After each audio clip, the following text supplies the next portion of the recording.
بسم اللہ الرحمن الرحیم۔ السلام علیکم۔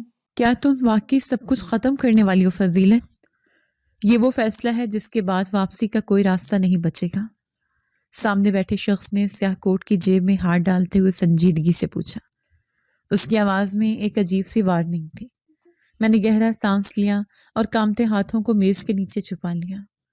میرے سامنے رکھے کاغذات ہوا کے دوش پر ہل رہے تھے۔ میں جانتی تھی کہ ایک دستخط میری زندگی کو ہمیشہ کے لیے بدل دے گا، اور شاید اپنوں کے درمیان نفرت کی ایسی دیوار کھڑی کر دے گا جو کبھی نہیں گر سکے گی۔ میرا دل زور زور سے دھڑک رہا تھا، جیسے پسلیوں کو توڑ کر باہر آ جائے گا۔ خوف میرے رگوں پہ میں سرایت کر چکا تھا، مگر آنکھوں میں ایک عجیب سی چمک تھی۔ ہاں، میں تیار ہوں، میں نے لرزتی لیکن پرعزم آواز میں جواب دیا۔ اس شخص نے فائل میری طرف سرکا دی۔ قلم کی نوک کاغذ پر ٹکی تو کمرے میں سناٹا چھا گیا۔ یہ وہ لمحہ تھا جس کے لیے میں نے کالی راتوں کا سفر طے کیا تھا۔ میں نے آنکھیں بند کی اور دستخط کر دیے۔ کاغذ پر سیاہی پھیل گئی اور اس کے ساتھ میری تقدیر کا وہ باب کھل گیا جو برسوں سے بند تھا۔ میرا نام فضیلت ہے۔ میں ایک عام سے درمیانے طبقے کی لڑکی ہوں جس کی زندگی کی کتاب شروع ہی سے بدقسمتی کی سیاہی سے لکھی گئی تھی۔ میں نے آنکھ کھولی تو ماں کا سایہ سر سے اٹھ چکا تھا۔ لوگ کہتے ہیں کہ بیٹی ماں کا عکس ہوتی ہے، مگر میں تو اپنی ماں کی یاد بھی نہیں تھی۔ میرے ابا اور چچا ایک ہی گھر میں رہتے تھے۔ یہ ایک مشترکہ خاندانی نظام تھا جہاں دیواریں تو سانچی تھیں مگر دل الگ ہو چکے تھے۔ میرے ابا نے مجھے پالا پوسا اور ہر وہ کمی پوری کرنے کی کوشش کی جو ماں کے جانے سے پیدا ہوئی تھی، لیکن قدرت کے فیصلے اٹل ہوتے ہیں۔ چچی جان کا رویہ شروع ہی سے میرے ساتھ سخت تھا۔ میری ماں کے ساتھ بھی ان کی کبھی نہیں بنی تھی، اور ان کے جانے کے بعد ان کی ساری نفرت کا مرکز میں بن گئی تھی۔ وہ مجھے دیکھتی تو ان کے ماتھے پر بل پڑ جاتے، جیسے میں ان کے گھر کا فرد نہیں بلکہ کوئی ناگوار بوجھ ہوں۔ لیکن شاید میری قسمت میں یہ دکھ لکھے ہی تھے۔ میری دادی جان جو مجھے اپنی جان سے عزیز رکھتی تھیں اور میں ابا کی کل کائنات تھی، وہ بھی مجھے چھوڑ گئیں۔ ایک دن ابا مجھے گلے لگا کر سوئے اور پھر کبھی نہیں اٹھے۔ وہ ایک گہری نیند سو گئے اور میں ان کے سینے سے لپٹ کر روتی رہ گئی۔ ابا کے بعد دادی ہی میرے لیے سب کچھ تھی۔ وہ مجھے اپنے بستر میں چھپا کر رکھتی اور میری آنکھوں میں آنسو نہ آنے دیتی۔ لیکن دادی خود ضعیف تھی۔ وہ نہ کوئی کام کر سکتی تھیں اور نہ ہی میرے لیے کچھ پکا سکتی تھیں۔ وہ تو خود چاچی کے رحم و کرم پر تھی، اور اب میں بھی انہی کے رحم و کرم پر آ گئی تھی۔ زندگی دکھ میں دکھ دیتی گئی۔ 8 سال کی عمر میں دادی بھی اس دنیا سے رخصت ہو گئی۔ ان کا جانا میرے لیے آخری پناہ گاہ کا ختم ہونا تھا۔ اب میں اس گھر میں بالکل اکیلی رہ گئی تھی۔ دادی کی وفات کے بعد چچی نے مجھ پر ظلم و ستم کے پہاڑ توڑ دیے۔ وہ مجھ سے گھر کا سارا کام کرواتی اور ذرا سی غلطی پر ڈنڈے برساتی تھیں۔ صبح کا آغاز چچی کی چیخو پکار سے ہوتا۔ اٹھ گئی ہو یا ابھی تک لاش بنی پڑی ہو؟ چچی کی آواز کانوں میں سیسا گھلتی محسوس ہوئی۔ میں ہڑبڑا کر اٹھی۔ سردی کی شدت سے دانت بج رہے تھے۔ کمرے میں گھپ اندھیرا تھا کیونکہ بجلی نہیں تھی۔ میں نے کانپتے ہوئے جواب دیا، جی چچی جان، اٹھ گئی ہوں۔ دل خوف سے سہم گیا تھا۔ چچی باورچی خانے کے دروازے پر کھڑی تھی۔ ان کے ہاتھ میں چمٹا تھا۔ جلدی سے چائے بناؤ اور پھر صحن دھونا ہے، آج مہمان آ رہے ہیں اور گھر کچرا بنا ہوا ہے۔ تمہاری دادی تو سکھا کر نہیں گئی صفائی ستھرائی، بس نخرے اٹھاتی رہی۔ ان کا لہجہ اتنا زہریلا تھا کہ میرے آنسو حلق میں اٹک گئے۔ میں جلدی سے بستر سے نکلی، فرش پر پاؤں رکھا تو لگا جیسے برف کے سل پر رکھ دیا ہو۔ میرے پاس پہننے کے لیے کوئی گرم شال نہیں تھی اور نہ ہی پیروں میں جوتے تھے۔ ایک پرانی قمیض اور ٹوٹی ہوئی چپل پہن کر میں باورچی خانے میں گھس گئی۔ چولہا جلایا تو تھوڑی سی حرارت محسوس ہوئی۔ چائے بنا کر میں نے کپ میں ڈالی اور ڈرتے ڈرتے چچی کے سامنے رکھی۔ انہوں نے ایک گھونٹ لیا اور زور سے میز پر پٹخ دیا۔ یہ چائے ہے یا گرم پانی؟ چینی کون ڈالے گا اس میں؟ تمہارا باپ بھیجے گا چینی کے پیسے پیچھے؟ میرے ہاتھ کانپ گئے۔ معاف کر دی چچی جان، وہ چینی ختم ہو گئی تھی ڈبے میں۔ چچی نے غصے سے مجھے دیکھا، تو مجھے بتایا کیوں نہیں؟ اب جاؤ دکان سے لے کر آؤ، اور خبردار جو دیر لگائی۔ میں سر جھکا کر باہر نکل آئی۔ باہر دھند کا راج تھا۔ سرد ہوا ہڈیوں میں گھس رہی تھی۔ میں بھاگتے ہوئے دکان پر گئی اور چینی لے کر واپس آئی۔ اس دوران میرے ہاتھ نیلے پڑ چکے تھے۔ واپس آئی تو چچی ہیٹر کے سامنے بیٹھی مزے سے خشک میوہ جات کھا رہی تھی۔ ان کے دونوں بچے گرم لحاف میں دب کے کارٹون دیکھ رہے تھے۔ مجھے دیکھ کر کسی نے یہ نہیں کہا کہ آؤ آگ تاپ لو، ناشتہ تیار کرو فضیلت، چچا جان اٹھنے والے ہیں۔ چچی نے حکم دیا۔ میں نے خاموشی سے پراٹھے بنانا شروع کر دیے۔ گھی کی خوشبو سے میری بھوک چمک اٹھی۔ کل رات سے میں نے کچھ نہیں کھایا تھا۔ امید تھی کہ شاید ایک روٹی مجھے بھی مل جائے گی۔ ناشتہ میز پر لگا تو چچا جان بھی کمرے سے باہر آ گئے۔ وہ سر پر اونی ٹوپی اور گرم جیکٹ پہنے ہوئے تھے۔ میں نے انہیں سلام کیا۔ السلام علیکم چچا جان۔ انہوں نے سرسری سے جواب دیا اور کرسی پر بیٹھ گئے۔ وہ میری طرف دیکھتے بھی نہیں تھے۔ شاید وہ مجھے بھول چکے تھے یا پھر بیوی کی باتوں میں آ کر مجھے برا سمجھنے لگے تھے۔ میں کونے میں کھڑی ہو گئی اس امید پر کہ شاید وہ مجھے بھی بیٹھنے کا کہیں گے۔ چچا جان نے نوالا توڑا اور چچی سے بات کرنے لگے۔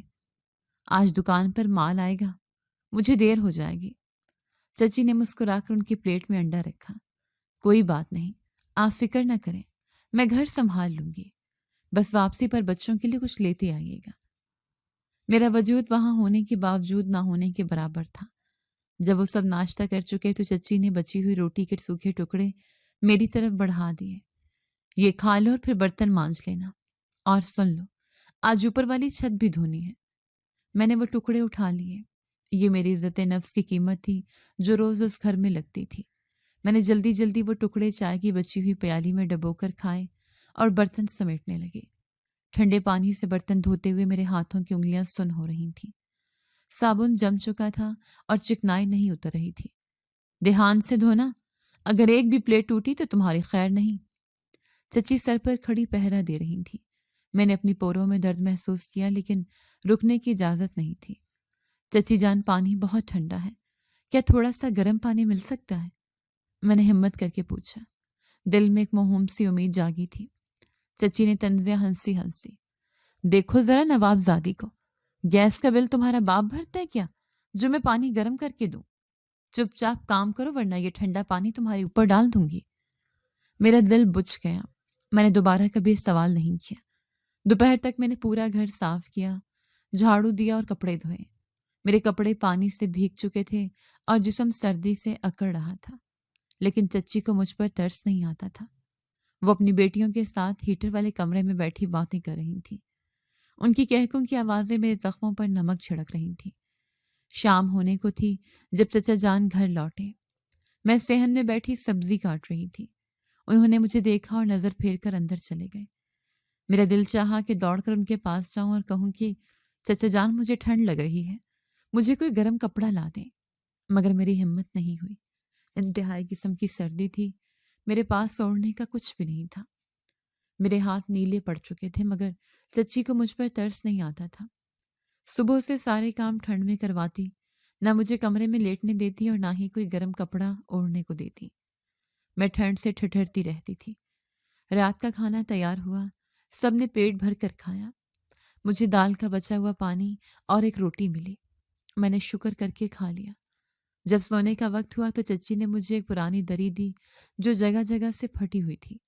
یہ صحن کے کونے میں بچھا لو، اندر جگہ نہیں ہے۔ لیکن چچی جان، باہر بہت اوس پڑ رہی ہے، میں بیمار ہو جاؤں گی، میں نے التجائیہ لہجے میں کہا۔ آنکھوں میں آنسو تیر رہے تھے۔ تو کیا میں اپنے بچوں کو باہر سے لاؤں؟ بکواس بند کرو اور جا کر سو جاؤ۔ چچی نے دروازہ میرے منہ پر بند کر دیا۔ باہر گھپ اندھیرا اور جان لیوا خاموشی تھی۔ آسمان پر تارے چمک رہے تھے جو مجھے اپنی ماں کی آنکھیں لگتی تھیں۔ میں اس پھٹی ہوئی دری پر سکڑ کر لیٹ گئی۔ سرد ہوا کے تھپیڑے میرے جسم کو چیر رہے تھے، دانت بج رہے تھے اور جسم کا کوئی حصہ ایسا نہیں تھا جو کانپ نہ رہا ہو۔ میں نے اپنے گھٹنوں میں سر دے لیا۔ مجھے دادی جان کی بہت یاد آ رہی تھی۔ وہ ہوتی تو مجھے اپنے سینے سے لگا لیتی۔ ان کا گرم لمس مجھے ہر سردی سے بچا لیتا تھا۔ اچانک مجھے خیال آیا، دادی جان کا کمرہ، وہ کمرہ جو ان کی وفات کے بعد سے بند پڑا تھا۔ وہاں ان کا ایک پرانا صندوق تھا جس میں وہ اپنی چیزیں رکھتی تھیں۔ شاید وہاں کوئی گرم کپڑا مل جائے۔ چوری کا خیال گناہ تھا لیکن مجبوری انسان کو اصول بھلا دیتی ہے۔ میں دبے پاؤں اٹھی۔ گھر کے سب لوگ سو چکے تھے۔ میں نے آہستہ سے برآمدے کا دروازہ کھولا اور دادی کے کمرے کی طرف بڑھی۔ دروازے کو زنگ لگا ہوا تھا اور کھلنے پر ہلکی سی چڑچڑاہٹ ہوئی۔ میں سہم گئی اور وہیں رک گئی۔ دل کی دھڑکن گلے میں آ گئی۔ اگر چچی جاگ گئی تو میری کھال ادھیڑ دیں گی۔ میں نے سانس رو کے انتظار کیا۔ اندر سے کوئی آواز نہیں آئی۔ میں ہمت کر کے اندر داخل ہوئی۔ کمرے میں ایک عجیب سی بو تھی، پرانی یادوں اور بند کمرے کی بو۔ میری آنکھوں میں آنسو آ گئے۔ یہاں میری دادی بیٹھتی تھی، یہاں وہ مجھے کہانیاں سناتی تھی۔ کمرے کے کونے میں وہ پرانا صندوق رکھا تھا، اس پر مٹی کی موٹی تہ جمی ہوئی تھی۔ میں نے اپنی قمیض کے دامن سے اسے صاف کیا۔ میرے ہاتھ کانپ رہے تھے، سردی سے بھی اور ڈر سے بھی۔ میں نے صندوق کا ڈھکن اٹھایا، اس کے قبضے نے شور مچایا تو میں نے جلدی سے ہاتھ رکھ دیا۔ اندر اندھیرا تھا۔ میں نے ٹٹولنا شروع کیا۔ پرانے کپڑے، کچھ کتابیں اور پھر میرے ہاتھ کو کچھ نرم سا محسوس ہوا۔ میں نے اسے باہر نکالا۔ چاند کی ہلکی سی روشنی میں دیکھا تو وہ ایک سویٹر تھا، دادی جان کا پرانا میرون رنگ کا سویٹر۔ یہ سویٹر بہت پرانا اور بوسیدہ تھا۔ دادی جان کی وفات کو بھی 7 سال ہو چکے تھے۔ اس وقت سے میں نے کبھی یہ صندوق نہیں کھولا تھا اور نہ ہی چچی جان نے مجھے کسی بھی چیز کو چھونے کی اجازت دی تھی۔ اس وقت وہ سویٹر میرے لیے غنیمت تھا۔ میں نے اسے سینے سے لگا لیا۔ اس میں سے دادی کی خوشبو آ رہی تھی۔ ایسا لگا جیسے دادی نے مجھے گلے لگا لیا ہو۔ میں نے جلدی سے وہ سویٹر پہن لیا۔ وہ میرے سائز سے بڑا تھا اور ڈھیلا ڈھالا تھا، لیکن اس کی گرمائش نے مجھے ایک سکون بخشا۔ میرے ٹھٹھرتے جسم کو قرار آ گیا۔ میں وہیں فرش پر صندوق کے ساتھ ٹیک لگا کر بیٹھ گئی۔ سویٹر کی گرمی نے مجھے سلا دیا۔ میری آنکھ لگ گئی۔ خواب میں نے دیکھا کہ میں ایک بڑے گھر کی مالکن ہوں اور چچی میرے سامنے ہاتھ جوڑے کھڑی ہیں۔ یہ ایک عجیب خواب تھا جو حقیقت سے بہت دور تھا۔ صبح میری آنکھ ایک زوردار لات پڑنے سے کھلی۔ حرام خور، یہاں سو رہی ہے اور میں پورا گھر چھان مار رہی ہوں۔ چچی میرے سر پر کھڑی تھی، ان کا چہرہ غصے سے لال ہو رہا تھا۔ میں ہڑبڑا کر اٹھی۔ چچی جان، وہ مجھے ٹھنڈ لگ رہی تھی تو میری نظر اپنے اوپر پہنے ہوئے سویٹر پر پڑی اور پھر چچی کی نظروں کا تعاقب کیا۔ ان کی نظریں سویٹر پر جم گئیں۔ یہ کیا پہنا ہوا ہے تم نے؟ چوری کرتی ہو؟ اب گھر کا سامان چراتی ہو؟ انہوں نے میرے بالوں سے پکڑ کر مجھے کھینچا۔ میں درد سے چیخ اٹھی۔ نہیں چچی جان، یہ دادی کا پرانا سویٹر ہے، مجھے بہت سردی لگ رہی تھی۔ میں روتے ہوئے وضاحت دینے لگی۔ چچی نے مجھے جھنجھوڑا۔ اتار اسے، ابھی اتار، یہ کچرا ہے اور تیری دادی بھی کچرا جمع کرتی تھی۔ تیری ہمت کیسے ہوئی اس کمرے میں آنے کی؟ انہوں نے زبردستی سویٹر میرے جسم سے کھینچنا شروع کر دیا۔ میں نے مزاحمت کی کوشش کی، سویٹر کو مضبوطی سے پکڑ لیا۔ خدا کے لیے چچی جان مجھے پہننے دے، مجھے بخار ہے، مجھے سردی لگ رہی ہے۔ لیکن ان کے دل میں رحم نام کی کوئی چیز نہیں تھی۔ انہوں نے ایک زوردار تھپڑ میرے منہ پر مارا۔ میری آنکھوں کے سامنے اندھیرا چھا گیا۔ گرفت ڈھیلی پڑ گئی اور انہوں نے سویٹر اتار لیا۔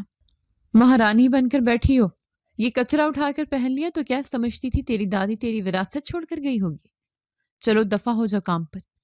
یہ کہہ کر وہ سویٹر لے کر باہر نکل گئی۔ میں روتی ہوئی ان کے پیچھے گئی۔ میں نے دیکھا کہ وہ صحن میں رکھے کوڑے دان کی طرف جا رہی تھی۔ نہیں چچی جان، اسے مت پھینکے، یہ دادی کی نشانی ہے۔ چچی نے ایک نہ سنی اور وہ گرم اور نرم سویٹر گھر کے گندے کوڑے اور راکھ کے ڈھیر میں پھینک دیا۔ یہ اس کی اوقات ہے اور تمہاری بھی۔ اب اگر تم نے اسے ہاتھ لگایا تو ہاتھ توڑ دوں گی۔ میرا دل کرچی کرچی ہو گیا۔ وہ صرف ایک کپڑا نہیں تھا، وہ میری دادی کا لمس تھا۔ وہ میری واحد پناہ گاہ تھی سردی میں۔ میں وہیں صحن میں کھڑی کوڑے دان کو دیکھتی رہی جہاں وہ سویٹر پڑا تھا۔ اس پر چائے کی پتی اور انڈے کے چھلکے گر رہے تھے۔ سارا دن میں نے روتے روتے کام کیا۔ بخار کی وجہ سے میرا جسم تپ رہا تھا، لیکن چچی نے مجھے ایک پل بیٹھنے نہیں دیا۔ ہر بار جب میں صحن سے گزرتی میری نظر اس سویٹر پر پڑتی۔ میرا دل چاہتا کہ ابھی جا کر اسے اٹھا لوں، لیکن چچی کی دھمکی میرے پاؤں میں زنجیر بن جاتی۔ شام گہری ہو رہی تھی، سورج غروب ہو چکا تھا اور سردی کا راج دوبارہ قائم ہو گیا تھا۔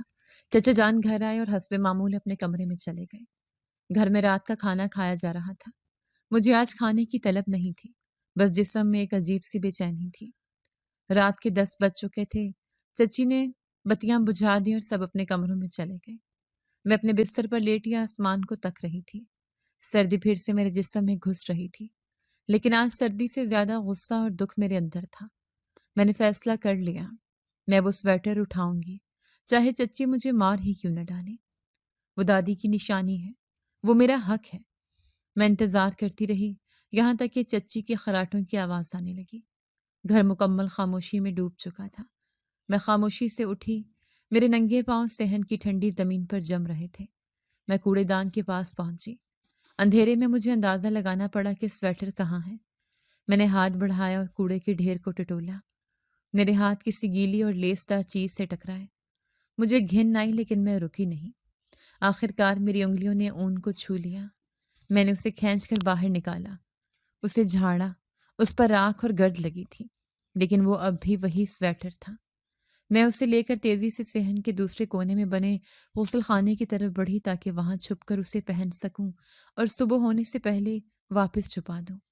میں نے جیسے ہی سویٹر نکال کر اپنے جسم پر اوڑھا تو میرے جسم کو کچھ گرمائش ملی۔ میں سوچ رہی تھی دل میں کون سا خوف اترا تھا۔ سردی سے کانپتے ہوئے میں نے اپنے ہاتھ اس سویٹر کی جیب میں ڈالے تاکہ ہاتھوں کو گرم کر سکوں۔ جیب میں ہاتھ ڈالتے ہی مجھے کچھ محسوس ہوا۔ وہاں کچھ تھا، سخت اور تہہ کیا ہوا، کوئی کاغذ جیسا۔ میرے ماتھے پر شکن آئی۔ یہ کیا ہو سکتا ہے؟ دادی نے کبھی پیسے نہیں چھپائے تھے۔ میں نے وہ چیز باہر نکالی۔ اندھیرا تھا اس لیے نظر نہیں آ رہا تھا۔ میں دروازے کی جھری سے آنے والی اسٹریٹ لائٹ کی مدھم روشنی کے پاس گئی۔ میں نے وہ طے شدہ کاغذ کھولے۔ وہ بہت پرانے لگ رہے تھے اور ان کا رنگ پیلا پڑ چکا تھا۔ میں نے آنکھیں سکیڑ کر پڑھنے کی کوشش کی۔ جیسے جیسے میں پڑھتی گئی میرے پیروں تلے سے زمین نکلتی گئی۔ میرے حلق میں سانس اٹک گیا۔ یہ کوئی معمولی کاغذ نہیں تھے، لیکن ہوش تو تب ساتھ چھوڑ گئے جب میں نے غور سے دیکھا۔ وہ چچا کے گھر اور دکانوں کے کاغذات تھے جو میرے بابا اور چچا دونوں کی وراثت تھی، لیکن ان سب پر میرا نام لکھا تھا۔ میرا نام فضیلت بنت احمد۔ میرا دماغ چکرا گیا۔ یہ کیسے ہو سکتا ہے؟ یہ گھر تو چچا کا ہے، دکانیں تو چچا کی ہیں، تو پھر میرا نام کیوں؟ میں نے اگلا صفحہ پلٹا۔ وہ ایک وصیت نامہ تھا، دادی جان کی لکھائی، ٹیڑھی میڑھی لیکن صاف۔ یہ پڑھ کر میرے ہوش اڑ گئے۔ یہ وہ راز تھا جو سالوں سے اس پرانے سویٹر کی جیب میں دفن تھا، اور آج قدرت نے اسے کوڑے دان سے نکال کر میرے ہاتھوں میں تھما دیا تھا۔ اسٹریٹ لائٹ کی مدھم روشنی میں نے اپنی آنکھوں کو رگڑا۔ مجھے یقین نہیں آ رہا تھا کہ میں کیا پڑھ رہی ہوں۔ میرے ہاتھ کانپ رہے تھے، سردی سے نہیں بلکہ اس خوفناک سچائی سے جو میرے سامنے کھلی تھی۔ یہ کیسے ممکن ہے؟ میرے خشک ہونٹوں سے سرگوشی نکلے۔ میرے دل کی دھڑکنیں کسی ہتھوڑے کی طرح میرے سینے پر برس رہی تھیں۔ میں نے دوبارہ اس وصیت نامے کو پڑھا۔ دادی جان کی لرزتی ہوئی لکھائی صاف بتا رہی تھی کہ یہ الفاظ انہوں نے اپنے آخری وقتوں میں لکھے تھے۔ میری پیاری پوتی فضیلت۔ میں نے دبی آواز میں پڑھنا شروع کیا۔ آنسو میری آنکھوں سے ٹپک کر کاغذ پر گرنے لگے۔ میں جانتی ہوں کہ میرے جانے کے بعد اس گھر میں تمہارا جینا حرام کر دیا جائے گا۔ تمہارا چچا اپنی بیوی کے اثر میں ہے اور وہ کبھی تمہیں تمہارا حق نہیں دے گا۔ یہ گھر، یہ دکانیں، سب تمہارے باپ احمد کی محنت کی کمائی ہیں۔ میں نے اپنی زندگی میں ہی یہ سب کچھ قانونی طور پر تمہارے نام کر دیا ہے۔ یہ کاغذات تمہاری ڈھال ہیں۔ میں نے کاغذ سینے سے لگا لیا۔ ایک عجیب سی طاقت اور خوف بیک وقت میرے اندر سرایت کر گیا۔ یا اللہ، دادی جان نے میرے لیے یہ سب کچھ چھپا رکھا تھا۔ میں نے آسمان کی طرف دیکھا۔ خوف اور امید کی ملی جلی کیفیت تھی۔ اچانک گھر کے اندر سے کسی چیز کے گرنے کی آواز آئی۔ شاید بلی تھی یا پھر چچی۔ میرا دل اچھل کر حلق میں آ گیا۔ اگر چچی جان نے مجھے یہاں دیکھ لیا اور یہ کاغذات ان کے ہاتھ لگ گئے تو وہ اسے پھاڑ کر پھینک دیں گی اور شاید مجھے بھی جان سے مار دیں گی۔ نہیں، میں ایسا نہیں ہونے دوں گی۔ میں نے خود سے عہد کیا۔ میرا لہجہ خوفزدہ مگر پختہ تھا۔ میرے دماغ میں ایک طوفان برپا تھا۔ میں جانتی تھی کہ یہ کاغذات میری زندگی کی واحد امید ہے۔ اگر میں نے صبح کا انتظار کیا تو چچی مجھے کبھی بھی ان کاغذات کے ساتھ گھر سے باہر نہیں جانے دیں گی۔ وہ تلاشی لیں گی اور سب کچھ ختم ہو جائے گا۔ مجھے ابھی نکلنا ہوگا، اسی وقت۔ میں نے لرزتی ہوئی آواز میں فیصلہ کیا۔ میں نے جلدی سے وہ کاغذات دوبارہ سویٹر کی اندرونی جیب میں ڈالے اور اوپر سے اچھی طرح بٹن بند کر دیے۔ میرے پاس کچھ نہیں تھا، نہ پیسے، نہ جوتے، نہ کوئی دوسرا کپڑا، بس یہ دادی کا سویٹر اور اس میں چھپی میری قسمت۔ میں دبے پاؤں گیٹ کی طرف بڑھی۔ ہر قدم پر مجھے لگتا کہ زمین میرے پیروں کے نیچے سے سرک رہی ہے۔ میں نے مڑ کر اس گھر کو دیکھا جہاں میں نے ظلم کے سال گزارے تھے۔ الوداع، شاید اب میری واپسی ایک نئے روپ میں ہوگی، میں نے دل میں سوچا اور آہنی دروازے کی کنڈی آہستگی سے کھولی۔ دروازے نے ہلکی سی آواز نکالی جو رات کے سناٹے میں مجھے دھماکے جیسی لگی۔ میں سہم کر وہیں جم گئی۔ چند سیکنڈ تک سانس روکے کھڑی رہی۔ اندر سے کوئی آواز نہیں آئی۔ میں نے دروازہ کھولا اور گلی میں نکل آئی۔ باہر کی دنیا ویران اور خوفناک تھی۔ شدید دھند نے ہر چیز کو اپنی لپیٹ میں لیے رکھا تھا۔ ہوا کے ٹھنڈے تھپیڑے میرے چہرے کو جھلسا رہے تھے۔ یا اللہ میری مدد کرنا، میں نہیں جانتی میں کہاں جا رہی ہوں۔ میں نے کانپتے ہوئے دعا مانگی اور ننگے پاؤں سڑک پر چلنا شروع کر دیا۔ رات کا اندھیرا مجھے نگلنے کے لیے تیار تھا۔ میں فٹ پاتھ کے ساتھ ساتھ تیز قدموں سے چل رہی تھی۔ ہر گزرتی گاڑی کی ہیڈ لائٹ مجھے ڈرا دیتی تھی۔ میں جلدی سے کسی درخت یا کھمبے کی اوٹ میں ہو جاتی۔ اے لڑکی، کہاں جا رہی ہو اتنی رات کو؟ ایک موٹر سائیکل سوار میرے قریب آ کر رکا۔ اس کی آواز میں ایک عجیب سی لچھے دار سرگوشی تھی۔ میں نے جواب نہیں دیا۔ میرا دل خوف سے بند ہونے لگا۔ میں نے اپنی چال تیز کر دی اور چہرہ سویٹر کے کالر میں چھپا لیا۔ ارے رک تو صحیح، مدد چاہیے کیا؟ وہ ہنس کر بولا اور آہستہ آہستہ موٹر سائیکل میرے ساتھ چلانے لگا۔ دور رہے مجھ سے، میں چیخ پڑی۔ میری آواز میں دہشت تھی۔ میں پولیس کو بلا لوں گی۔ وہ شخص شاید میری چیخ سے گھبرا گیا یا اس سے کوئی اور گاڑی آتی دکھائی دی۔ وہ ایک گندی گالی بکتا ہوا تیزی سے آگے نکل گیا۔ میں ہانپ رہی تھی۔ میرے پیروں میں کانٹے اور کنکر چبھ رہے تھے، مگر رکنے کا سوال ہی پیدا نہیں ہوتا تھا۔ رات کے اندھیرے میں نکلے اسی طرح فٹ پاتھ پر بیٹھ کر ایک سائٹ پر رات گزاری۔ بہت سے لوگوں کی گندی نظروں سے بچی لیکن ہمت نہیں ہاری۔ میں نے خود کو ایک بند دکان کے تھڑے پر سکیڑ لیا، گھٹنوں میں سر دیا اور کاغذات کو مضبوطی سے پکڑ لیا۔ یہ کاغذات میری زندگی ہیں، میں انہیں کچھ نہیں ہونے دوں گی۔ میں نے خود کو تسلی دی۔ ساری رات میں نے جاگ کر گزاری۔ ہر آہٹ پر میرا دل دہل جاتا۔ آوارہ کتے بھونک رہے تھے اور دور کہیں سے چوکیدار کی سیٹی کی آواز آ رہی تھی۔ یہ میری زندگی کی سب سے لمبی اور بھیانک رات تھی۔ جیسے فجر کی اذان ہوئی، مجھے لگا جیسے اللہ نے مجھے نئی زندگی دی ہے۔ روشنی کی پہلی کرن کے ساتھ ہی شہر جاگنے لگا تھا۔ میں تھڑے سے اٹھی۔ میرا جسم اکڑا ہوا تھا اور بھوک سے پیٹ میں مڑوڑ اٹھ رہے تھے، مگر میرے پاس کھانے کے لیے کچھ نہیں تھا۔ مجھے وکیل ڈھونڈنا ہے، میں نے خود سے کہا، لیکن کیسے؟ میرے پاس تو 1 روپیہ بھی نہیں ہے۔ میں چلتے چلتے چائے کے ہوٹل کے پاس پہنچی۔ ایک بزرگ وہاں اخبار پڑھ رہے تھے۔ میں نے ہمت مجتمع کی۔ بابا جی، میری آواز کمزور تھی۔ انہوں نے اینک کے اوپر سے مجھے دیکھا۔ میری حالت دیکھ کر ان کی آنکھوں میں ترس آ گیا۔ جی بیٹی، خیریت تو ہے؟ مجھے کچہری جانا ہے، کیا آپ راستہ بتا سکتے ہیں؟ میں نے جھجکتے ہوئے پوچھا۔ انہوں نے حیرت سے مجھے دیکھا، پھر ہاتھ سے اشارہ کیا۔ یہ سڑک سیدھی جا رہی ہے، آگے سے دائیں مڑ جانا، کچہری آ جائے گی۔ لیکن بیٹی، تم اکیلی؟ شکریہ بابا جی۔ میں نے ان کی بات کاٹ دی اور تیزی سے بتائے ہوئے راستے پر چل پڑی۔ مجھے سوالوں کے جواب نہیں دینے تھے، مجھے بس منزل تک پہنچنا تھا۔ کچہری پہنچ کر میں حیران رہ گئی۔ وہاں لوگوں کا ہجوم تھا۔ وکلا کالے کوٹ پہنے ادھر ادھر جا رہے تھے۔ ہر طرف شور تھا۔ میں ایک اجنبی دنیا میں آ گئی تھی۔ مجھے سمجھ نہیں آ رہا تھا کہ کس سے بات کروں۔ میں نے ایک بورڈ پر لکھا ایڈوکیٹ ہارون احمد۔ نام پڑھ کر مجھے اپنے بابا کا نام یاد آ گیا۔ میں نے بے اختیار اسی کمرے کی طرف قدم بڑھا دیے۔ کمرے کے باہر ایک منشی بیٹھا تھا۔ کس سے ملنا ہے؟ اس نے روکھے لہجے میں پوچھا۔ مجھے وکیل صاحب سے ملنا ہے، بہت ضروری کام ہے۔ میں نے التجا کی۔ فیس لائی ہو؟ صاحب بغیر فیس کے بات نہیں کرتے۔ اس نے حقارت سے میرے پرانے سویٹر اور میلی چادر کو دیکھا۔ میرے پاس پیسے نہیں ہیں، لیکن میرے پاس ایک ایسی چیز ہے جو فیس سے بڑھ کر ہے۔ پلیز مجھے ایک بار ملنے دیں۔ میری آنکھوں میں آنسو آ گئے۔ شاید میری بے بسی نے اس پر اثر کیا یا پھر اللہ نے اس کے دل میں رحم ڈال دیا۔ اچھا جاؤ، لیکن صرف 5 منٹ، صاحب مصروف ہیں۔ میں دروازہ کھول کر اندر داخل ہوئی۔ ایک ادھیڑ عمر شخص بڑی سی میز کے پیچھے بیٹھے فائلوں میں گم تھے۔ چہرے پر سنجیدگی اور وقار تھا۔ السلام علیکم، میں نے ڈرتے ڈرتے کہا۔ انہوں نے سر اٹھایا اور مجھے دیکھا۔ کچھ لمحے خاموشی رہی۔ وعلیکم السلام۔ جی بیٹی، کیا مسئلہ ہے؟ ان کا لہجہ توقع کے برعکس نرم تھا۔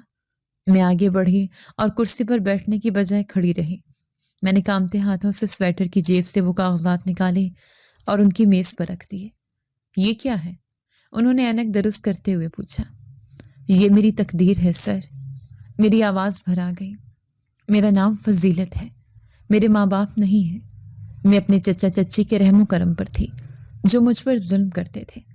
کل رات مجھے یہ کاغذات ملے۔ وکیل صاحب نے کاغذات اٹھائے اور پڑھنا شروع کیا۔ جیسے جیسے وہ پڑھتے گئے ان کے چہرے کے تاثرات بدلتے گئے۔ کبھی وہ حیرت سے مجھے دیکھتے اور کبھی کاغذات کو۔ یہ تو وصیت نامہ ہے اور جائیداد کے اصل کاغذات۔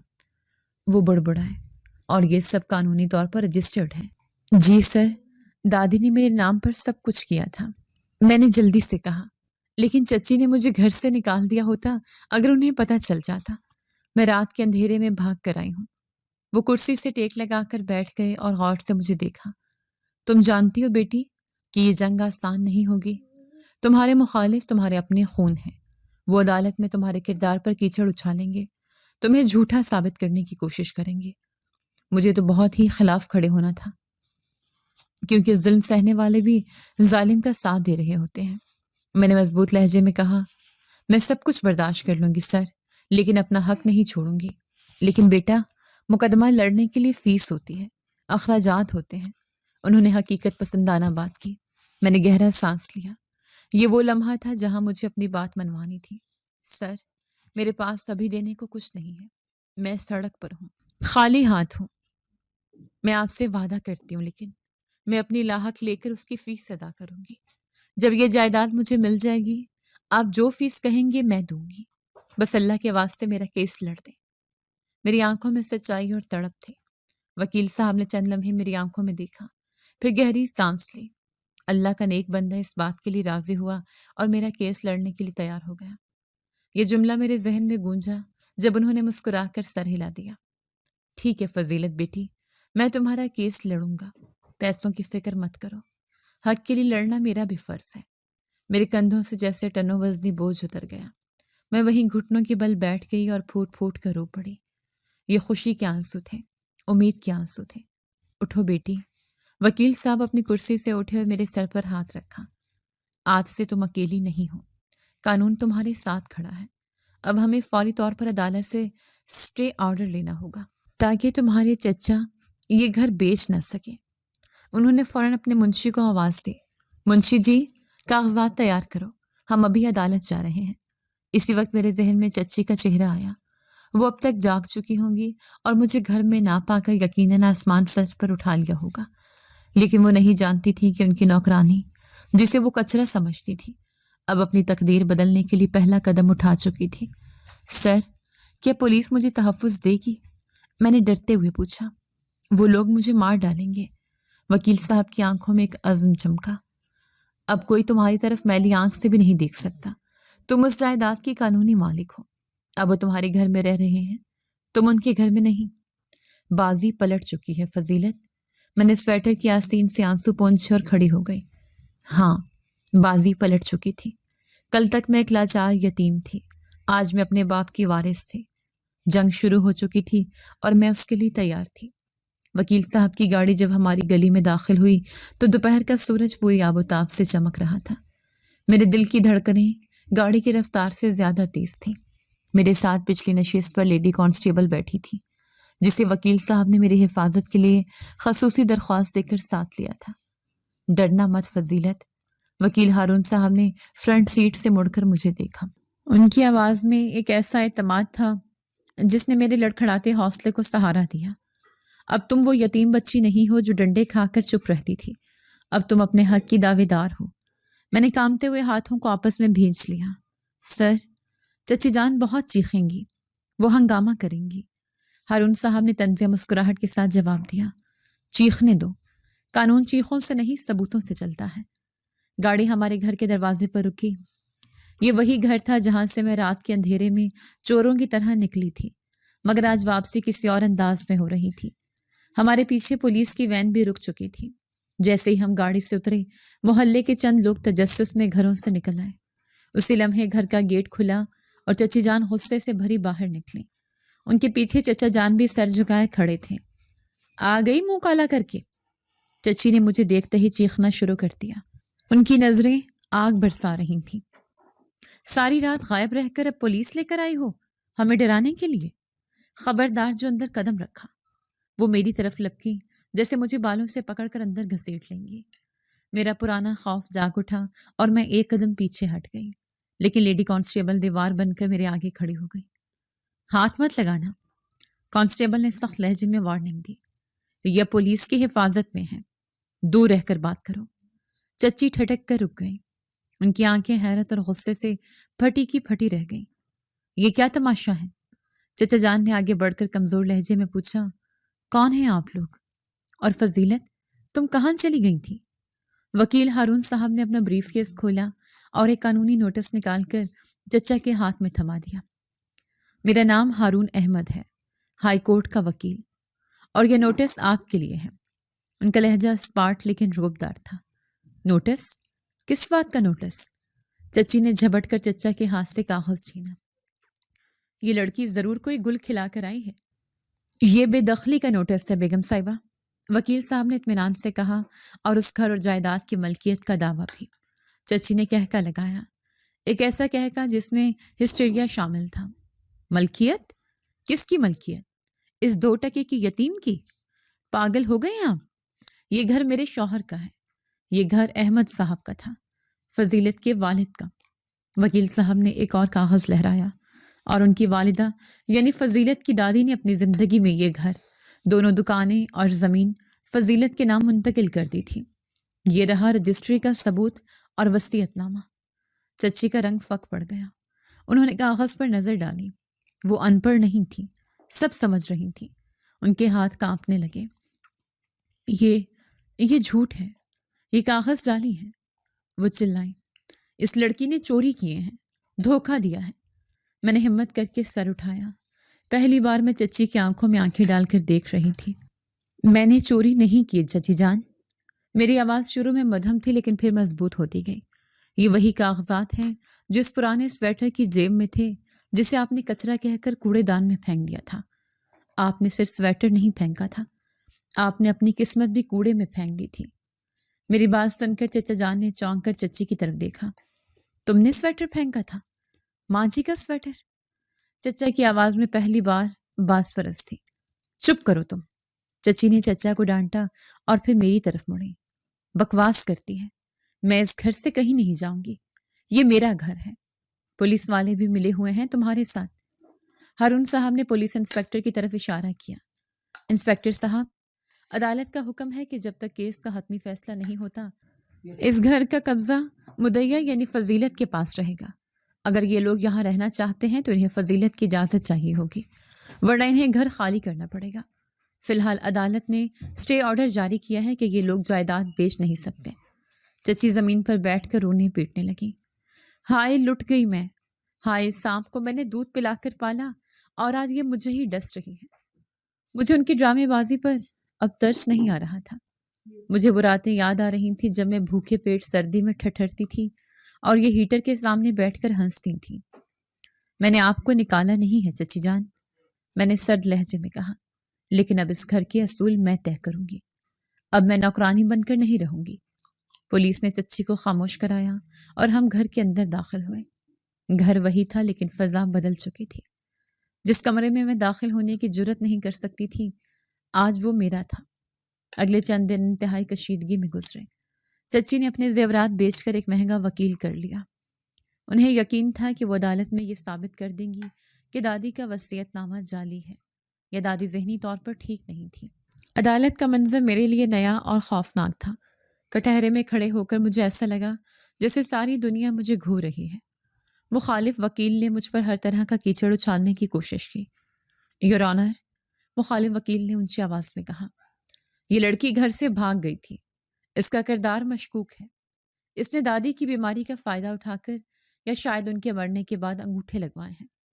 ایک ان پڑھ بوڑھی عورت کیسے اتنی بڑی جائیداد ایک نابالغ بچی کے نام کر سکتی ہے؟ میرے وکیل ہارون صاحب اپنی نشست سے اٹھے۔ انہوں نے بڑے اطمینان سے ایک پرانی فائل جج صاحب کے سامنے رکھی۔ یور آنر، میرے فاضل دوست شاید یہ بھول رہے ہیں کہ وصیت نامہ رجسٹرڈ ہے، اور سب سے بڑی بات، جس وقت یہ وصیت لکھی گئی گواہان موجود تھے۔ میں ان گواہان کو پیش کرنا چاہتا ہوں۔ دروازہ کھلا اور دو بوڑھے آدمی اندر داخل ہوئے۔ یہ میرے محلے کے پرانے دکاندار تھے جو ابا کے دوست ہوا کرتے تھے۔ انہیں دیکھ کر چچا جان کا سر شرمندگی سے مزید جھک گیا اور چچی کے چہرے پر ہوائیاں اڑنے لگیں۔ گواہوں نے قرآن پر ہاتھ رکھ کر گواہی دی کہ دادی نے مکمل ہوش و حواس میں یہ جائیداد فضیلت کے نام کی تھی، کیونکہ انہیں ڈر تھا کہ ان کے بعد اس یتیم بچی کا حق مار لیا جائے گا۔ بیگم صاحبہ، جج صاحب نے چچی کی طرف دیکھتے ہوئے سخت لہجے میں پوچھا، کیا آپ کے پاس کوئی ثبوت ہے کہ یہ وصیت جعلی ہے؟ محض چیخنے چلانے سے عدالت فیصلہ نہیں کرتی۔ چچی کٹہرے میں کھڑی کانپ رہی تھی۔ ان کے پاس کوئی جواب نہیں تھا۔ وہ صرف مجھے نفرت بھری نظروں سے گھور رہی تھی۔ میں اس لڑکی کو نہیں چھوڑوں گی۔ وہ عدالت کے تقدس کا خیال کیے بغیر چلائیں، یہ جادوگرنی ہے، اس نے میرے شوہر پر بھی جادو کر دیا ہے۔ آرڈر! جج صاحب نے ہتھوڑا برسایا۔ عدالت میں شور مچانے پر آپ کو توہین عدالت کا نوٹس بھی مل سکتا ہے۔ سماعت ملتوی ہو گئی، لیکن یہ واضح ہو چکا تھا کہ کیس کس طرف جا رہا ہے۔ باہر نکلتے ہی چچی نے میرا راستہ روک لیا۔ خوش ہو رہی ہو؟ وہ زہر آلود لہجے میں بولی۔ ابھی فیصلہ نہیں ہوا، میں سپریم کورٹ تک جاؤں گی، تم سے یہ گھر چھین کر رہوں گی۔ آپ اب بھی نہیں سمجھ رہی چچی جان؟ میں نے ان کی آنکھوں میں دیکھا، ظلم کی رسی جل چکی ہے، بس بل جانا باقی ہے۔ آپ نے میرے باپ کی کمائی کھائی، مجھے نوکرانی بنا کر رکھا، میں نے صبر کیا، لیکن جب آپ نے دادی کی نشانی کو کچرے میں پھینکا تو اللہ نے میرا صبر قبول کر لیا۔ اب آپ سپریم کورٹ جائیں یا کہیں بھی، سچ نہیں بدلے گا۔ چچا جان نے چچی کا بازو پکڑ کر انہیں کھینچا۔ چلو بیگم، کیوں تماشا بنا رہی ہو؟ ہم ہار چکے ہیں۔ میں نہیں ہاری، چچی نے ان کا ہاتھ جھٹک دیا۔ میں اس فقیرنی سے ہار مان لوں؟ کبھی نہیں۔ اگلی 2 پیشیوں میں ہارون صاحب نے ثابت کر دیا کہ دکانوں کا کرایہ اور گھر کی آمدنی گزشتہ 8 سالوں سے چچا استعمال کر رہے ہیں، اور انہوں نے یتیم بھتیجی کی کفالت کے نام پر اسے 1 روپیہ بھی نہیں دیا، الٹا اسے اسکول سے اٹھا لیا اور گھر کے کاموں میں جھونک دیا۔ عدالت میں سناٹا چھایا ہوا تھا جب جج صاحب نے حتمی فیصلے سے پہلے ریمارکس دیے۔ اس کیس میں یہ واضح ہے کہ ایک یتیم بچی کا حق بے دردی سے مارا گیا۔ مدعیہ فضیلت بی بی صرف جائیداد کی حقدار نہیں، بلکہ گزشتہ 8 سالوں کی آمدنی کا حساب بھی ان کا حق ہے۔ یہ سنتے ہی چچی کے پیروں تلے زمین نکل گئی۔ آمدنی کا حساب؟ یہ تو لاکھوں میں بنتا تھا۔ نہیں، ہمارے پاس پیسے نہیں ہیں۔ چچی بے اختیار رو پڑی۔ ہم برباد ہو جائیں گے، ہمارے پاس کچھ نہیں ہے۔ ہارون صاحب نے میری طرف دیکھا اور آنکھوں سے اشارہ کیا کہ کیا میں حساب لینا چاہتی ہوں۔ میں نے نفی میں سر ہلا دیا۔ مجھے ان کا پیسہ نہیں چاہیے تھا، مجھے صرف اپنا گھر اور اپنی عزت چاہیے تھی۔ جج صاحب نے قلم اٹھایا۔ فیصلہ لکھا جا رہا تھا۔ کمرہ عدالت میں موت کا سا سکوت تھا۔ چچی کی سسکیاں اب اونچی ہو رہی تھیں۔ وہ جان چکی تھیں کہ ان کا اقتدار ختم ہو چکا ہے۔ وہ عورت جو کل تک مجھے جوتے کی نوک پر رکھتی تھی، جو ان کے ایک دستخط کے منتظر تھی، جو اسے سڑک پر لا سکتا تھا۔ فیصلہ محفوظ کر لیا گیا، کل سنایا جائے گا، کلرک نے اعلان کیا۔ ہم باہر نکلے، چچی وہیں بینچ پر ڈھہ گئی۔ میں ان کے پاس سے گزری تو انہوں نے میرا دامن پکڑ لیا۔ فضیلت، ان کی آواز ٹوٹی ہوئی تھی، مجھے معاف کر دو، ہمیں گھر سے مت نکالو، میری بیٹیاں ہیں، میں کہاں جاؤں گی؟ یہ وہی الفاظ تھے جو کچھ عرصہ پہلے میں نے ان سے کہے تھے کہ چچی مجھے مت نکالو، میں کہاں جاؤں گی؟ وقت کتنا ظالم ہے، پہیا گھوم کر وہیں آ جاتا ہے۔ میرے دل میں ایک لمحے کے لیے رحم آیا، لیکن پھر مجھے یاد آیا کہ انہوں نے میرے رحم کی اپیلوں کا کیا جواب دیا تھا۔ میں نے اپنا دامن چھڑایا۔ فیصلہ میرا نہیں، اللہ اور عدالت کا ہے چچی جان۔ میں آگے بڑھ گئی۔ کل کا سورج ایک نئے دور کا آغاز کرنے والا تھا، لیکن میں نہیں جانتی تھی کہ چچی اپنی شکست کو اتنی آسانی سے قبول نہیں کریں گی۔ ان کی ترکش میں ابھی آخری تیر باقی تھا جو وہ آخری وار کے طور پر چلانے والی تھی۔ اگلی صبح عدالت کا منظر انتہائی سنسنی خیز تھا۔ چچی جان نے اپنا آخری تیر چلانے کی کوشش کی۔ جیسے ہی جج صاحب کمرے عدالت میں داخل ہوئے، چچی نے اونچی آواز میں رونا شروع کر دیا اور اپنے دوپٹے سے آنسو پونچھتے ہوئے کٹہرے کی طرف بڑھے۔ جج صاحب، مجھ پر رحم کریں، یہ لڑکی جھوٹی ہے، اس نے میرے زیورات چوری کیے اور گھر سے بھاگ کر اب ہم پر الزام لگا رہی ہے، چچی نے چیخ کر کہا۔ ان کی آواز میں ایسی اداکاری تھی کہ کوئی انجان شخص فوراً یقین کر لیتا۔ ہارون صاحب اپنی نشست سے اٹھے اور بڑی متانت سے بولے، یور آنر، یہ عورت جذباتی ڈرامہ کر کے عدالت کا وقت ضائع کر رہی ہے۔ میرے پاس ان دکانوں کے کرایہ دار موجود ہیں جو گواہی دیں گی کہ وہ پچھلے 8 سالوں سے کرایہ چچا کے ہاتھ میں دے رہے ہیں، نہ کہ اس یتیم بچے کی کفالت کے لیے۔ جج صاحب نے چچی کی طرف سخت نظروں سے دیکھا۔ خواتین و حضرات، عدالت جذبات پر نہیں ثبوتوں پر چلتی ہے۔ جج صاحب نے ریمارکس دیے۔ کمرہ عدالت میں موت کا سا سکوت طاری ہو گیا۔ میرا دل میرے حلق میں دھڑک رہا تھا۔ میں نے اپنی مٹھیوں کو بھینچ رکھا تھا، اتنا کہ ناخن ہتھیلیوں میں چبھ رہے تھے۔ یہ میری زندگی کا سب سے اہم لمحہ تھا۔ جج صاحب نے یہ فیصلہ سنانا شروع کیا۔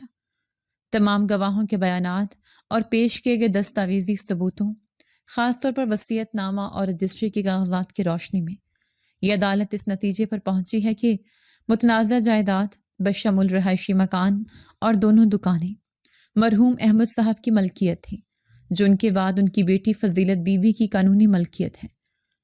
یہ الفاظ میرے کانوں میں رس گھول رہے تھے، لیکن ابھی اصل حصہ باقی تھا۔ مدعا علی خان نے نہ صرف ناجائز قبضہ کیا بلکہ ایک نابالغ یتیم کے حقوق غصب کیے، لہٰذا عدالت حکم دیتی ہے کہ یہ گھر فوری طور پر خالی کیا جائے اور اس کا قبضہ فضیلت بی بی کے حوالے کیا جائے۔ اس کے علاوہ گزشتہ 8 سالوں کی دکانوں کی آمدنی کا تخمینہ لگا کر وہ رقم بھی فضیلت کو ادا کی جائے۔ جیسے ہی جج صاحب نے ہتھوڑا میز پر مارا، کمرہ عدالت میں ایک دل خراش چیخ گونجی۔ نہیں، یہ نہیں ہو سکتا، یہ میرا گھر ہے۔ یہ چچی جان کی آواز تھی۔ ان کی چیخیں عدالت کی دیواروں سے ٹکرا گئیں۔ وہ کٹہرے کو پکڑ کر زمین پر بیٹھ گئیں۔ وہ عورت جو کل تک فرعون بنی ہوئی تھی، آج ریزہ ریزہ ہو رہی تھی۔ کل تک اس کے پاس گناہوں کا کوئی حساب نہیں تھا، آج اس کے پاس صرف پچھتاوا تھا، جبکہ میرے پاس میری ساری جائیداد تھی۔ چچا جان شرمندگی سے سر جھکائے کھڑے تھے۔ میں نے ان کی طرف دیکھا۔ میری آنکھوں میں فتح کا غرور نہیں بلکہ گہرا سکون تھا۔ انصاف ہو گیا۔ ہارون صاحب نے میرے کندھے پر ہاتھ رکھا۔ مبارک ہو بیٹی۔ عدالت کے حکم پر پولیس کی نفری ہمارے ساتھ گھر پہنچی۔ محلے کے لوگ گھروں سے باہر نکل آئے تھے۔ یہ وہی لوگ تھے جو میرے پھٹے پرانے کپڑے دیکھ کر منہ پھیر لیتے تھے۔ آج مجھے پولیس کے حصار میں دیکھ کر حیرت زدہ تھے۔ پولیس نے گھر خالی کروانا شروع کیا۔ چچی دروازے کی چوکھٹ پکڑ کر بیٹھ گئیں۔ میں یہ گھر چھوڑ کر نہیں جاؤں گی، میری لاش جائے گی یہاں سے۔ وہ دھاڑے مار کر رو رہی تھیں۔ لیڈی پولیس نے زبردستی انہیں وہاں سے ہٹایا۔ فرنیچر، کپڑے اور سامان باہر گلی میں پھینکا جا رہا تھا، وہی سامان جس کی صفائی کرتے کرتے میرے ہاتھ شل ہو جاتے تھے، آج سڑک پر بکھرا پڑا تھا۔ میں خاموشی سے گیٹ کے پاس کھڑی یہ سب دیکھ رہی تھی۔ چچی کا سارا غرور مٹی میں مل چکا تھا۔ وہ سر سے چھت چھن جانے کے خوف سے کانپ رہی تھیں۔ ان کی بیٹیاں جو مجھے حقارت سے دیکھتی تھیں، اب ایک دوسرے سے لپٹ کر رو رہی تھیں۔ چچی میری طرف لپکی اور میرے پیروں میں گر گئیں۔ فضیلت، میری بیٹی، مجھے معاف کر دو، خدا کے لیے ہمیں سڑک پر مت پھینکو، ہم کہاں جائیں گے؟ یہ منظر دیکھ کر میرا دل بھر آیا۔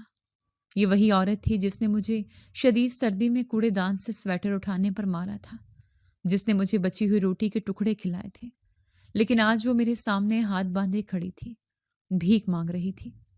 میں نے بدلہ نہیں لیا تھا، میں نے صرف اپنا حق واپس لیا تھا، لیکن میرا ضمیر مجھے اجازت نہیں دے رہا تھا کہ میں انہیں اسی طرح سڑک پر رلتا ہوا چھوڑ دوں جیسے انہوں نے مجھے چھوڑا تھا۔ میں آگے بڑھی اور چچی کے کندھے پر ہاتھ رکھ کر انہیں اٹھایا۔ اٹھیں چچی جان۔ میرا لہجہ نرم لیکن پروقار تھا۔ چچی نے حیرت سے مجھے دیکھا۔ ان کی آنکھوں میں کاجل آنسوں کے ساتھ بہہ رہا تھا۔ میں آپ کی طرح ظالم نہیں بن سکتی، میں نے ان کی آنکھوں میں آنکھیں ڈال کر کہا۔ آپ نے مجھے گھر سے نکالنے کی ہر ممکن کوشش کی، لیکن میں آپ کو بے گھر نہیں کروں گی۔ ہارون صاحب نے مجھے ٹوکنے کی کوشش کی۔ فضیلت، یہ لوگ اس کے مستحق نہیں ہیں۔ میں جانتی ہوں سر، میں نے مسکرا کر کہا، لیکن اگر میں بھی وہی کروں جو انہوں نے کیا تو مجھ میں اور ان میں کیا فرق رہ جائے گا؟ دادی جان کہتی تھی کہ ظرف والا وہ ہوتا ہے جو طاقت ہونے کے باوجود معاف کر دے۔ میں نے گھر کی چابیاں مٹھی میں دبائیں اور چچا کی طرف دیکھا۔ آپ لوگ اس گھر میں رہ سکتے ہیں، میں آپ کو یہ چھت دے رہی ہوں، لیکن ایک شرط پر۔ سب خاموش ہو کر میری طرف دیکھنے لگے۔ یہ گھر اب میرا ہے اور یہ بات آپ کبھی نہیں بھولیں گے۔ میں آپ کو یہاں رہنے کی اجازت دے رہی ہوں، لیکن میں آپ کے ساتھ نہیں رہوں گی۔ چچی کو یقین نہیں آ رہا تھا کہ میں نے انہیں معاف کر دیا ہے۔ وہ دوبارہ میرے قدموں میں گرنے لگی، لیکن میں پیچھے ہٹ گئی۔ شکریہ ادا کرنا ہے تو اللہ کا کریں، جس نے میرے دل میں رحم ڈالا۔ نئی شروعات میں نے وہ گھر چچا اور چچی کے حوالے کر دیا۔ میں وہاں نہیں رہنا چاہتی تھی، کیونکہ اس گھر کی دیواروں میں میری سسکیوں اور دادی کی یادوں کا درد جذب تھا۔ مجھے سانس لینے کے لیے کھلی فضا چاہیے تھی۔ مجھے جو رقم دکانوں کی آمدنی کی مد میں ملی، اس سے میں نے شہر کے دوسرے حصے میں ایک چھوٹا سا مکان کرائے پر لیا۔ وہ میرا اپنا جہان تھا، چھوٹا مگر پرسکون۔ میں نے اپنی تعلیم دوبارہ شروع کی اور ساتھ ہی ایک چھوٹا سا کپڑوں کا کاروبار شروع کیا۔ دادی کے اس پرانے سویٹر نے مجھے جو سبق سکھایا تھا وہ رائے گا نہیں گیا۔ میں نے اون کے کپڑوں کا کاروبار شروع کیا۔ دن رات کی محنت اور اللہ کی مدد سے میرا کاروبار چل نکلا۔ وقت تیزی سے گزرا۔ وہ فضیلت جو کبھی 2 وقت کی روٹی کو ترستی تھی، اب درجنوں لوگوں کو روزگار دے رہی تھی۔ 5 سال بعد میں اپنی گاڑی میں اسی پرانے محلے سے گزری۔ میں نے دیکھا کہ چچا کا گھر، جو اب بھی میرے نام تھا، ویسا ہی ویران سا لگ رہا تھا۔ مجھے پتا چلا کہ چچا بیمار ہیں اور چچیاں بالکل خاموش رہتی ہیں۔ ان کا سارا تنتنا ختم ہو چکا تھا۔ وہ اب لوگوں سے نظریں نہیں ملا سکتی تھیں۔ میں نے گاڑی روکی اور اپنے اس پرانے گھر کو دیکھا۔ ایک عجیب سا اطمینان میرے دل میں اتر گیا۔ میں نے چچی کو بے گھر نہیں کیا تھا، لیکن قدرت نے انہیں ان کے ضمیر کے قید خانے میں قید کر دیا تھا۔ وہ اس گھر میں رہ کر بھی سکون میں نہیں تھے، کیونکہ وہ جانتے تھے کہ وہ اس چھت کے نیچے ایک یتیم کے احسان پر جی رہے ہیں۔ میں نے مسکرا کر گاڑی آگے بڑھا دی۔ میرا سفر ابھی جاری تھا۔ آج میں کامیاب بزنس وومن ہوں۔ میرے پاس دولت، شہرت اور سکون سب کچھ ہے، لیکن میں وہ کالی رات اور کوڑے کا ڈھیر کبھی نہیں بھولی۔ وہ میری بنیاد ہے۔ میری زندگی نے مجھے ایک بہت بڑا سبق سکھایا ہے۔ کبھی بھی کسی ظالم کے سامنے خود کو کمزور نہ کریں۔ جب آپ ظلم سہتے ہیں اور خاموش رہتے ہیں تو ظالم کو لگتا ہے کہ آپ بے بس ہیں۔ اس طرح تو وہ آپ کو کمزور سمجھ کر مزید پہاڑ توڑ دیں گے، لیکن جس دن آپ اپنی آنکھوں میں آنکھیں ڈال کر کھڑے ہو جاتے ہیں، ظالم کا آدھا قد وہیں ختم ہو جاتا ہے۔ اپنے حق کے لیے لڑنا بغاوت نہیں، عبادت ہے۔ اور یاد رکھیں، اللہ ہمیشہ حق والوں کا ساتھ دیتا ہے، چاہے وہ کوڑے کے ڈھیر پر بیٹھے ہوں یا محلوں میں۔ طاقت چھیننے میں نہیں، دینے میں ہے، اور اصل جیت بدلہ لینے میں نہیں، بلکہ اپنے آپ کو اتنا بلند کرنے میں ہے کہ بدلہ لینے کی ضرورت ہی محسوس نہ ہو۔ یہ بات میں نے اپنی زندگی سے سیکھی ہے اور یہی میری کہانی کا حاصل ہے۔ جی تو دوستو، کیسی لگی آپ کو ہماری آج کی کہانی؟ اپنی رائے کا اظہار ہمارے کمنٹس باکس میں ضرور کیجیے گا، اور اگر آپ کو ہماری ویڈیو پسند آئی ہے تو کر لیجیے ہمارے چینل کو سبسکرائب، ویڈیو کو لائک اور بیل آئیکن لازمی پریس کر لیجیے، تاکہ ہر نئی آنے والی ویڈیو کا نوٹیفیکیشن آپ کو بر وقت موصول ہو سکے۔ ملتے ہیں ایسی ہی ایک سبق آموز کہانی کے ساتھ، تب تک کے لیے اللہ نگہبان۔